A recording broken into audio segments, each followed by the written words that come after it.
ED Tamil நேயர்களுக்கு வணக்கம். இன்றைக்கி நம்ம கேள்வி பதில் நிகழ்ச்சியில் நேயர்கள் கேட்டிருக்கக்கூடிய நிறைய கேள்விகளுக்கு விடை காண முற்படுறோம். இன்றைக்கி கேள்விகள் பெரும்பாலும் இந்த கவர்மெண்ட் சேவிங்ஸ் சம்மந்தமாக நிறைய கேள்விகள் வந்திருக்கு. அதுக்கு நம்ம இன்றைக்கி விடை காணலாம். முதல் கேள்வி government savings scheme risk adjusted return fixed டெபாசிட்டை விட கூடுதலாக தருகிறதா அப்படின்னு சொல்லி கேட்டிருக்காங்க. கண்டிப்பாக கவர்மெண்ட் சேவிங்ஸ் ஸ்கீம்ஸ் ஒரு 7.1%லேருந்து 8.2% வரைக்கும் கவர்மெண்ட் சேவிங்ஸ் ஸ்கீம்ஸ் கொடுத்துட்ருக்கு. ஃபிக்ஸட் டெபாசிட்டை பொறுத்தளவு 6.25லேருந்து 7.25% வரைக்கும் தான் கொடுத்துட்ருக்காங்க. ஒரு சில வங்கிகளில் மட்டும்தான், அதுவும் மூத்த குடிமக்களுக்கு மட்டும்தான் 8.25% கொடுத்துட்ருக்கிறத நம்ம பார்க்குறோம். அந்த வங்கிகளை போய் அணுகி நம்ம அந்த மாதிரி உள்ள டெபாசிட்ஸை பண்ணுறதுக்கு பதிலாக அருகில் இருக்கக்கூடிய கவர்மெண்ட் சேவிங் ஸ்கீம்ஸில் போஸ்ட் ஆஃபீஸு வங்கிகளிலே இருக்கக்கூடிய சீனியர் சிட்டிசன் ஸ்கீம்ஸ் இந்த மாதிரி உள்ளதில் நம்ம அந்த ஃபிக்ஸட் டெபாசிட்டை விட கூடுதலான ரேட் ஆஃப் இன்ட்ரெஸ்ட் கிடைக்கிறதுக்கு தாராளமாக நம்ம முதலீடு பண்ணலாம். PPF, Sukanya Samriddhi, senior citizen saving scheme long டேர்முக்கு எது அதிகமான வேல்யூ தரும் அப்படின்னு சொல்லி கேட்டிருக்காங்க. இது மூணுமே பார்த்திங்கன்னா ஒவ்வொரு அக்கேஷனுக்காக நம்ம சேமிக்கக்கூடியது. பிபிஎஃப்பை பொறுத்தளவு அதோட லாக்கினே பார்த்திங்கன்னா 15 வருஷம். கண்டிப்பாக ஒரு வருடத்திற்கு ஒரு குறிப்பிட்ட தொகை கட்டியே ஆகணும். இது 15 வருஷம் கழித்து தான் நம்ம இதுலேருந்து எடுத்து வளரக்கூடிய பணத்துக்கு நம்மளுக்கு வட்டி இல்லாமல் 15 வருஷம் கழித்து கிடைக்குது அப்படிங்கிறத பார்க்குறோம். ஸோ இது பிபிஎஃப், இதுக்கு டேக்ஸ் எக்ஸம்ஷன் இருக்குது. அடுத்தது சுகன்யா சம்ருத்தி யோஜனா, SSY அப்படின்னு சொல்லுவாங்க, செல்வ மகன் சேமிப்பு திட்டம், இல்லைன்னா செல்வ மகள் சேமிப்பு திட்டம். இது 0லேருந்து 10 வயசு வரைக்கும் இருக்கக்கூடிய குழந்தைங்களுக்கு அவங்களுடைய 18 வயசு வரைக்கும் நம்ம தொடர்ந்து பே பண்ணணும். 18 வயசுக்கு பே பண்ணதுக்கு அப்புறமா 19வது வருஷமோ இல்லைன்னா 25வது வருஷமோ அவங்களுடைய கல்யாணத்துக்கு இல்லைன்னா மேற்படிப்புக்கு நம்ம எடுத்துக்கலாம் அப்படிங்கிறத பார்க்குறோம். சுகன்யா சம்ருத்தி திட்டத்தை பொறுத்தளவு ஒவ்வொரு காலாண்டுக்கு ஒரு முறை இந்த வட்டி விகிதம் நிர்ணயிக்கப்படுது. அது மாற்றத்திற்கு உரியது. ஆனால் கவர்மெண்ட்டோட சாவரின் கேரண்டி கண்டிப்பாக அதுக்கு இருக்குது அப்படிங்கிறத பார்க்குறோம். அடுத்தது சீனியர் சிட்டிசன் சேவிங்ஸ் ஸ்கீமு. இது பேங்க்கு மற்றும் போஸ்ட் ஆஃபீஸில் வழங்கக்கூடியது. இதில் மூத்த குடிமக்கள் மட்டும்தான் இதில் முதலீடு பண்ண முடியும். தனி நபராக முதலீடு பண்ணுனா ஒரு குறிப்பிட்ட தொகையும், இருவர் சேர்ந்து முதலீடு பண்ணுனா 30 லட்சம் ரூபா வரைக்கும் முதலீடு பண்ணிக்கலாம் அப்படின்னு சொல்லிட்டு சமீபத்தில் ஒரு அமெண்ட்மெண்ட்டோட அவங்க பாஸ் பண்ணியிருக்காங்க. இதுக்கு அதிகபட்சமாக 8.1% அவங்களுக்கு கிடச்சிக்கிட்டு இருக்கு இந்த வட்டிக்கு. ஆனால் அவங்க டேக்ஸ் கட்டணும் அப்படிங்கிறத நம்ம பார்க்குறோம். அதாவது அந்த வட்டி அவங்களுடைய வருமானத்தில் சேரும் அப்படிங்கிறத நம்ம பார்க்குறோம். அடுத்தது 8.2% கேரண்டீடு ரிட்டர்ன் இன்ஃப்ளேஷனை பீட் செய்யுமா அப்படின்னு சொல்லி கேட்டிருக்காங்க. 8% இன்றைக்கி உள்ள ஆவரேஜ் இன்ஃப்ளேஷன் அப்படின்னு சொல்லி பார்த்தோம் அப்படின்னா கவர்மெண்ட்டோட ஃபிகர்ஸ் பிரகாரம் 6 to 7% இருக்குது. ஆனால் food inflation, medical inflation, educational inflation இந்த மாதிரி நம்ம போனோம் அப்படின்னா 11லேருந்து 15% வரைக்கும் இருக்குது. அது சமீபத்தில் நம்மளுக்கு ஏறக்கூடிய கரண்ட் பில்லுலேருந்து, பஸ்ஸு டிக்கெட் சார்ஜஸ்லேருந்து, ஹோட்டலில் நம்ம இப்போ இந்த க்ரூட் ஆயில் கேஸ் வராததுனால ஹோட்டலில் ஏறின வடையோட விலையிலேருந்து, டீயோட விலையிலேருந்து இதெல்லாம் பார்த்தீங்க அப்படின்னா இவங்க இந்த கட்டுக்குள்ளேயே இல்லை. இந்த 6 to 7% கவர்மெண்ட் சொல்லக்கூடிய இன்ஃப்ளேஷனுக்குள்ளேயே இல்லை. ஃபுட் இன்ஃப்ளேஷன் அப்படிங்கிறதும், மெடிக்கல் இன்ஃப்ளேஷன், ஹாஸ்பிட்டலுக்கு ஆகக்கூடிய இன்ஃப்ளேஷன் பார்த்திங்கன்னா போன வருஷத்துக்கு ஆகக்கூடிய செலவை விட, பிரசவங்களுக்கு ஆகக்கூடிய செலவை விட இந்த வருஷத்துக்கு ஆகக்கூடிய செலவுகள் கூடுது அப்படிங்கிறத தான் பார்க்குறோம். இது டாக்டர் கன்சல்டேஷன் ஃபீஸ்லேருந்து, ஒரு வண்டி சர்வீஸ் பண்ணுறதுலேருந்து எல்லாத்துக்குமே விலை இந்த இன்ஃப்ளேஷனை வச்சு கூடிடுச்சு அப்படிங்கிறத பார்க்குறோம். ஸோ 6 to 7% இன்ஃப்ளேஷனை பீட் பண்ணுறதுக்கு நம்ம ஒரு ஃபிக்ஸட் ரிட்டர்னான 8% அப்படின்னு சொன்னால் 1% தான் வளருது. ஒரு நீண்ட காலத்துக்கு பார்த்தோம் அப்படின்னா மட்டும்தான் இது ஈக்விட்டி மட்டும்தான் இந்த 8% விட கூடுதலான ரிட்டர்ன் தரும். ஸோ தட் இந்த 6 to 7% தாண்டி ஒரு 4-5% இல்லை ஒரு 6-7% கூடுதலான ரிட்டர்ன் தரும் அப்படிங்கிறத நம்ம பார்க்குறோம். ஸோ பணவீக்கத்தை தாண்டின வளர்ச்சி அப்படிங்கிறது ஈக்விட்டியில் மட்டும்தான் கிடைக்கும் பெரும்பாலும். Should retirees prefer senior citizen schemes over fixed deposits அப்படின்னு சொல்லி கேட்டிருக்காங்க. பல சந்தர்ப்பங்களில் நம்ம இது சொல்லியிருக்கோம். சீனியர் சிட்டிசன் டெபாசிட் ஸ்கீம் வந்து எஃப்டியை விட சிறந்தது அப்படிங்கிறத நம்ம பார்க்குறோம். கவர்மெண்ட்டோட பேக்கிங் இருக்குது, கூடுதலான வட்டி விகிதமும் இருக்குது. அப்படிங்கிறதுனால அது வந்து தாராளமாக நம்ம சீனியர் சிட்டிசன் சேவிங் ஸ்கீமை நம்ம ஆப்ட் பண்ணலாம். எதனால் இந்த மாதிரி ஸ்கீம்ஸு இப்போது மீண்டும் பாப்புலர் ஆகி கொண்டு வருகிறது அப்படின்னு சொல்லி ஒரு நேயர் கேட்டிருக்காரு. சார், இது பேசிக்கலாக பார்த்தீங்க அப்படின்னா ஈக்விட்டி மார்க்கெட்டு எப்பப்பெல்லாம் ரிட்டர்ன் தரலையோ, ஈக்விட்டி மார்க்கெட்டில் எப்பப்பெல்லாம் வாலட்டாலிட்டி அதிகமாக இருக்கோ, வேர்ல்டு மார்க்கெட்டில் எப்பெல்லாம் வந்து ஒரு அன்சர்டனிட்டி இருக்கோ அப்போ மக்கள் மனம் தேடி போகிறது ஒரு சலனம் இல்லாத கேரண்டீடான உத்தரவாதமான கவர்மெண்ட் பேக்கப்போடு இருக்கக்கூடிய திட்டங்களுக்கு தான் மனசு வந்து ஆட்டோமேட்டிக்காக போகுது. அன்லஸ் அண்ட் அதர்வைஸ் அவங்க வந்து ஈக்விட்டியை வந்து முழுதாக புரிந்தவர்கள் மட்டும்தான் இதில் இருக்காங்க.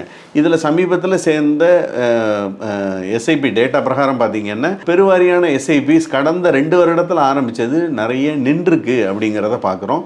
ஏன்னா அவங்க மார்க்கெட் வந்து ஒரு எப்போவுமே க்ரீனராக இருக்கணும்னு சொல்லி பார்க்குறாங்க. ஆனால் அது தவறு. மார்க்கெட் வந்து எல்லா ஏற்ற இறக்கங்களையும் தாண்டி டிசிப்ளினை மட்டும்தான் நம்மளுக்கு ரிவார்ட் பண்ணுது அப்படிங்கிறத நம்ம பல விஷயங்களில் நம்ம சொல்லியிருக்கோம். நான் கூட ஒரு வீடியோவில் சொல்லியிருந்தேன். ஒரு 1000 ரூபா தொகையை ஒருத்தர் 32 வருஷம் தொடர்ந்து பே பண்ணிட்டு வர்றாருன்னு வச்சுக்கோங்களேன். அவர் கிட்டத்தட்ட 3,91,000 ரூபா கட்டியிருப்பார்.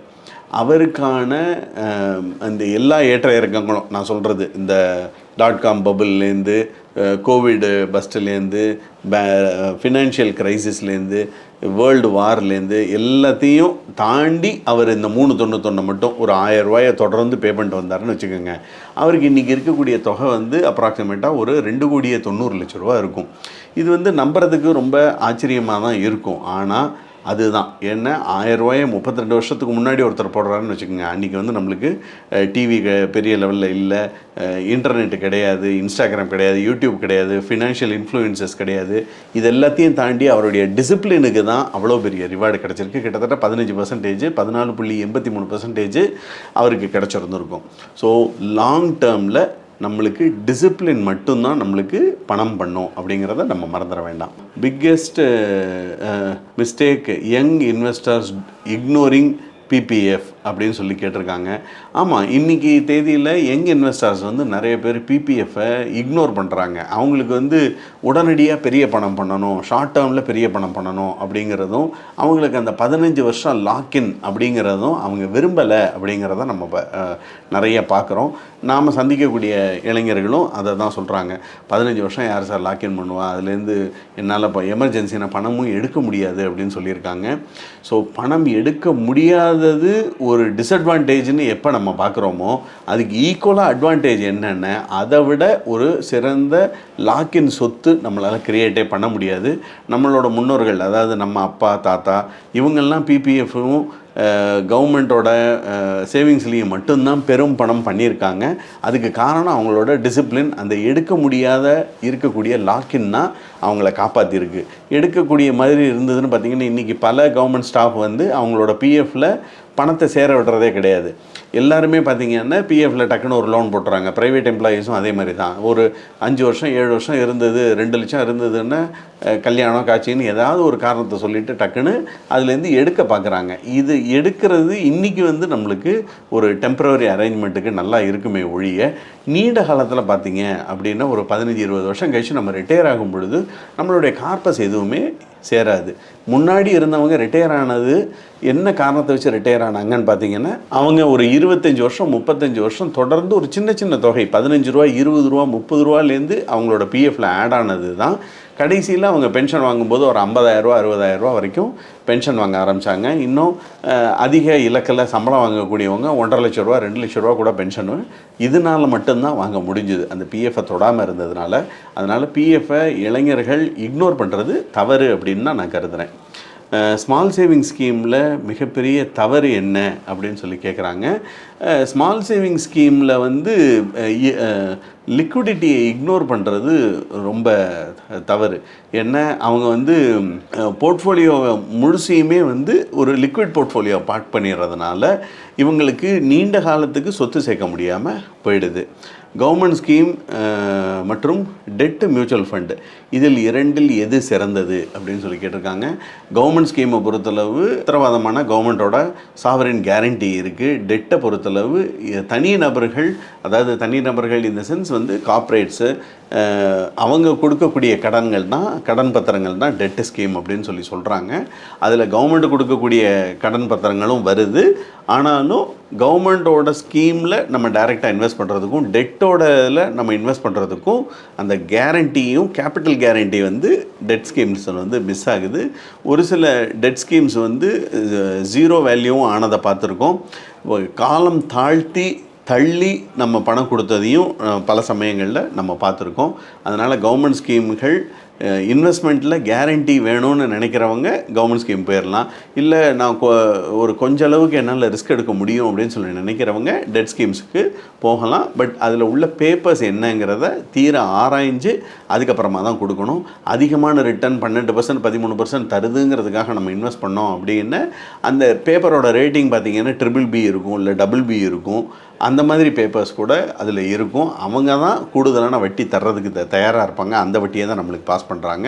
அதனால் டெட் ஸ்கீம்ஸில் இன்வெஸ்ட் பண்ணும்போது ஜாக்கிரதையாக நம்ம பண்ணணும். அடுத்தது கவர்மெண்ட் அண்டு ஈக்விட்டி ரெண்டையும் சேர்த்து என்னால் செல்வம் சேர்க்க முடியுமா அப்படின்னு சொல்லி கேட்குறாரு. கண்டிப்பாக முடியும். கவர்மெண்ட் ஸ்கீம்ஸ் வந்து கேரண்டிக்கும், ஈக்விட்டி ஸ்கீம்ஸ் வந்து உங்களோட வெல்த்தையும் க்ரோத்தையும் மல்டிப்ளை பண்ணுறதுக்கும் ரெண்டையும் நம்ம சேர்த்து வச்சோம் அப்படின்னு தாராளமாக நம்ம வெல்த்தை வந்து ப்ரொடெக்ட் பண்ணலாம். கேரண்டி இளைஞர்களை பொறுத்தளவு கேரண்டி அப்படிங்கிறது இப்போது யோசிக்காமல் ஒரு 45-50 வயசுக்கு அப்புறமா கேபிட்டல் ப்ரிசர்வேஷன் போகும்போது கேரண்டியை நோக்கி போகலாம். முதியோர்கள் வந்து 45-50 வயசுக்கு ஆன பெரியவங்க வந்து என்ன பண்ணலாம் அப்படின்னா ஸ்லோயராக ஈக்விட்டிலேருந்து ஒரு 30-40% கவர்மெண்ட் ஸ்கீம்ஸுக்கு கொண்டு வந்து அவங்களோட கேபிட்டல் சேஃப்டியை என்ஷூர் பண்ணிக்கலாம். இதுதான் அவங்களோட இலக்கை நம்ம அடையிறதுக்கான வழி. அவங்க இலக்கை நோக்கி வரும்பொழுது ஆட்டோமேட்டிக்காக நம்ம ரிஸ்க் பியரிங் கெப்பாசிட்டியை குறைச்சிக்கிறது நல்லது. அதில் வந்து கெப்பாசிட்டியை குறைக்கணும் அப்படிங்கிறது எந்த அர்த்தத்தில் சொல்கிறோம் அப்படின்னா அவங்களால ரிஸ்க்கு தாங்க முடியாதுங்கிறது கிடையாது. அந்த சமயத்தில் அவங்களுடைய தேவைகள் இருக்குங்கிறதுக்காக. இப்போ ஒரு குழந்தையுடைய கல்யாணத்துக்காக சேர்க்குறாங்க, ஒரு பொண்ணோட கல்யாணத்துக்காக சேர்க்குறாங்க அப்படின்னா 25 வயசில் நம்ம ஓரளவுக்கு டெட் ஸ்கீமுக்கு மாற்றி வச்சிடணும். ஏன்னா 25லேயோ 24லேயோ 26லேயோ எப்போ வேணாலும் நம்மளுக்கு கல்யாணம் நடக்கும்.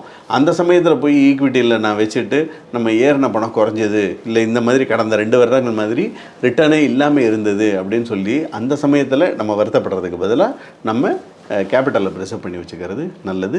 மீண்டும் இன்னும் பல கேள்விகளோடு இன்னொரு முறை நம்ம சந்திக்கிறோம். நன்றி, வணக்கம், வாழ்க பணமுடன்.